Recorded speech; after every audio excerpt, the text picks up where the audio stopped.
Deputetët e Partisë Demokratike janë rikthyer punimeve në komisionet parlamentare pas bojkotit të përkohshëm të hënën. Deputeti i PD-s Belind Kolliçi gjatë komisionit për nismat qytetare deklaroi se mazhoranca po i mohon opozitës të drejtën për debat parlamentar, mocion dhe ngritjen e komisioneve. Kolliçi u shpreh se në 10 seancat plenare të zhvilluara gjatë kësaj legjislature, opozita nuk ka mundur të trajtojë çështje të rëndësishme të qytetarëve. Janë bërë 2 muaj, janë bërë 10 seanca deri tani. Nuk kemi patur mundësinë të flasim për qytetarët për buxhetin. Nuk kemi patur mundësinë të flasim për qytetarët për programin qeverisës. Nuk kemi patur mundësinë të flasim për institucione shumë të rëndësishme që kanë ardhur për të raportuar në kuvend, siç ka qenë enti regulatori i ujit apo i energjisë elektrike, që janë 2 tema që prekin drejt për drejt qytetarët. Kohën që kemi patur për të folur për problemet e zgjedhësve, nuk kemi arritur të shfrytëzojmë dot as edhe një herë për shkak se seancat janë mbyllur çdo herë që ka patur parlament. Por kjo frymë që është pasqyruar në këtë komision, nga të dyja palët, nuk rezonon as pak në jetën parlamentare. Sot që ne flasim si opozit, nuk na njihet e drejta jon kushtetuese për të ngritur komisionet hetimore, nuk na njihet e drejta e mocionit me debat edhe kur kemi kërkuar për të debatuar për çështje që nuk kanë të bëjnë fare me partitë politike, siç ka qenë në rasti, dhe ju keni qenë në atë seancë të konferencës kryetarëve, i mocionit me debat për spitalin onkologjik për mungesën e ilaçeve. Kemi kërkuar interpelancë, tani rregulloria nuk e zbaton kuvendi dhe këtë të drejtë të opozitës, në cilën pjesë të rregullores, në cilin nen mundet të përjashtohet kreu i opozitës, apo qoftë edhe një deputet i thjesht fare, me 10 ditë,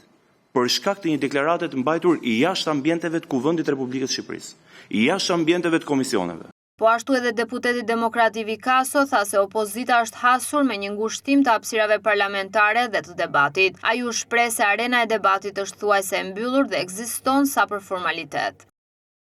Desha të ngrija shqetësimin e madh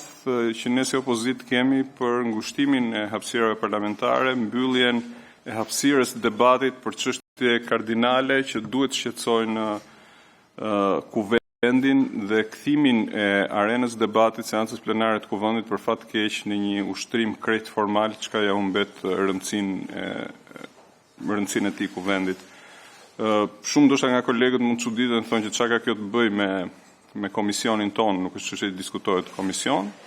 Unë nuk e mendoj kështu, mendoj që është një çështje që duhet diskutuar në komision, mund të ngrihet, jo vetëm sepse është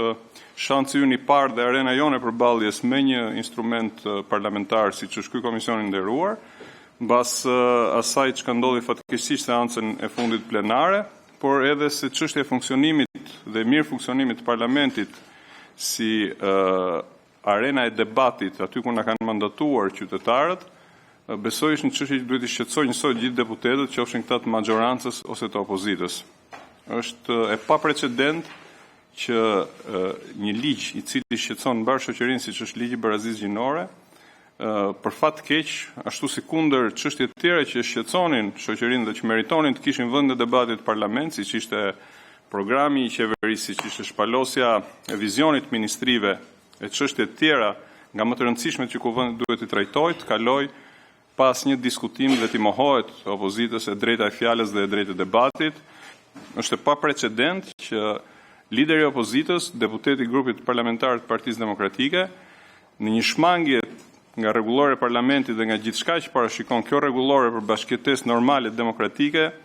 të dënohet 10 ditë për një fjalë aq më tepër të mbajtur jashtë parlamentit. Deputetët demokrat theksuan se në këtë gjendje po humbet edhe rëndësia e kuvendit si institucion.